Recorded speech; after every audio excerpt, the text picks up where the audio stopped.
Hey guys, welcome to Crafts Go Bloom. My name is Krista, and today I'm going to be talking about mindless plushie crochet patterns. Now, all of these are going to be no sew because I don't like sewing, and all of them are going to be linked down below because everyone loves patterns. First up on my list is this Octo. This is by Katie Being Creative, and I love her pattern because it's my definition of a mindless plushie.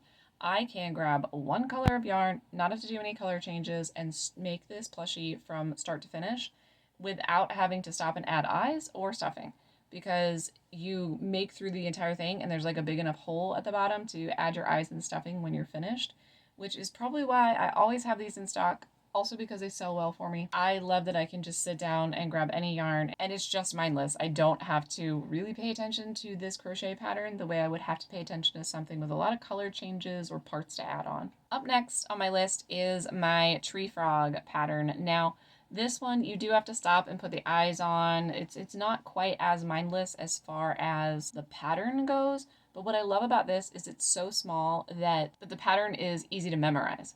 So just because I wrote this pattern does not mean that I have it memorized. I forget how to make all sorts of my patterns all the time, especially if I batch make like 20 of them and then I don't have to make them for months or possibly until the next season. I've completely forgotten by then and I have to go back. But once I sit down and I start making these, I can be watching a TV show or listening. Usually I'm listening to like a podcast or an audiobook. I can be just making these without having to stop and constantly go back to the pattern. I can put all my mental energy into whatever I'm listening to and also get a lot of market prep done. Same thing goes for this Gertie the Gecko that's a free pattern on Instagram, and I'll have linked down below. I like to sit down and make these in batches because I do start to memorize the pattern and then I can be doing other tasks at the same time. I also homeschool my kids, so maybe I might be like making Gertie the Gecko, but I'm also teaching a history lesson at the same time.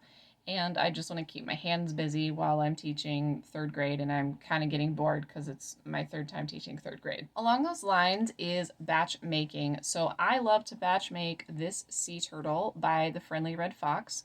So you'll see a lot of these around in this two-tone pink color. I think I made 6 or 8 of these because I can sit and batch make the fins, I can batch make a bunch of heads, and I can batch make a bunch of shells, and then I just have to go through and assemble everything at the end. Honestly, batch making anything is something I would always recommend because you don't have to switch tasks so much when you batch things.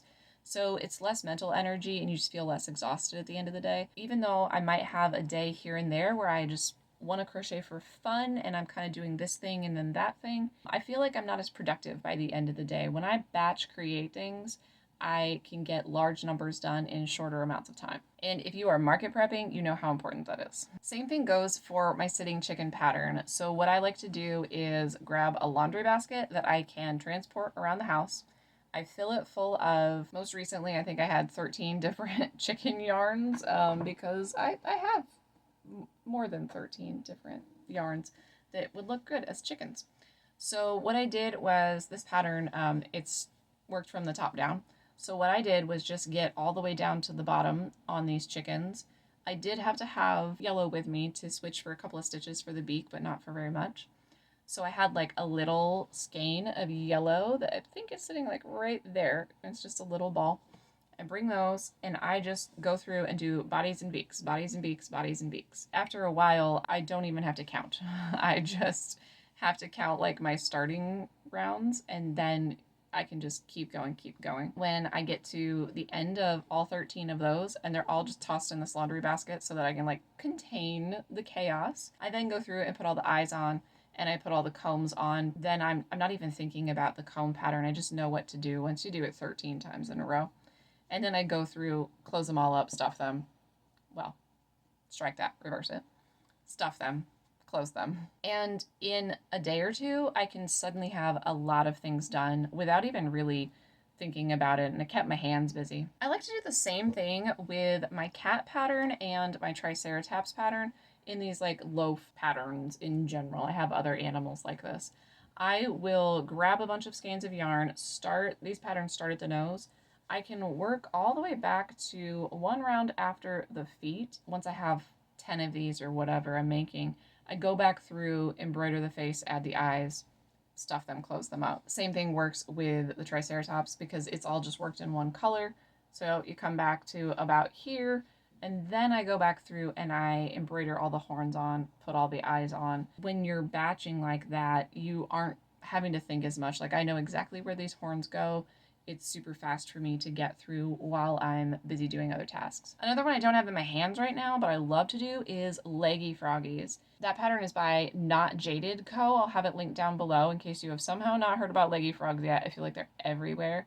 But this pattern is great also if you don't have stuffing or eyes on you. It's like the octo I mentioned at the beginning. You can start this one. It's like worked from the top down. You can start at the top, go down, and just leave it open and leave a long tail. And then you can cut it off and work your way through the same skein of yarn and make a bunch of these and get them prepped and ready. Next thing on my list is scrunchies. I feel like this one is very mindless because you don't actually have to count for this one. You can start making these scrunchies and just go by the way it looks without counting. Like, do you think that this scrunchie is fluffy enough? Do you think it needs more of a ruffle or less of a ruffle?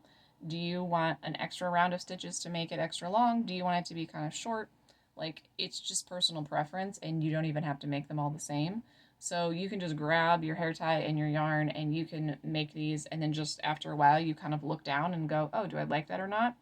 And then you move on to the next round. There's no counting involved at all, so this one's pretty great. I do have a tutorial for how to do this. I will admit it is like the second video I ever made on YouTube, so it is not a great tutorial, but it is out there if you're curious. And my last mindless crochet project for today are these snakes, and this pattern is by Kayla's Crafts 97. You can find this pattern for sale on her website, and I follow her on Instagram. She sells the Naughty Ball yarn that I talk about all the time. This pattern, I have to make it one time where I actually count and pay attention, and I make like tally marks to make sure I have the length of the snake correct. But then after that, I like to just sit and mindlessly batch make them, and all I do is just hold up the second snake to the first snake, and I make sure that they look the same size. I don't count ever again. So I now have a new rule, which is I can't sell all the snakes. I have to keep one that's like my measuring tool so that I never have to count it again. It's almost 100 rounds, this snake. All snakes are gonna end up being a lot of rounds and really long like that. So I don't want to have to stop and make tally marks and actually count that much stuff all the time. As long as you've got a measuring snake, this one can be really mindless, and even other people's snake patterns. It doesn't have to just be this one. I hope you enjoyed this video about mindless plushie crochet patterns, and let me know if I missed any that you think are just as simple to make. I might need to add them to my market prep list. Make sure you're subscribed. I'd like to hit 10,000 subscribers before the end of the year, and I will see you in the next video.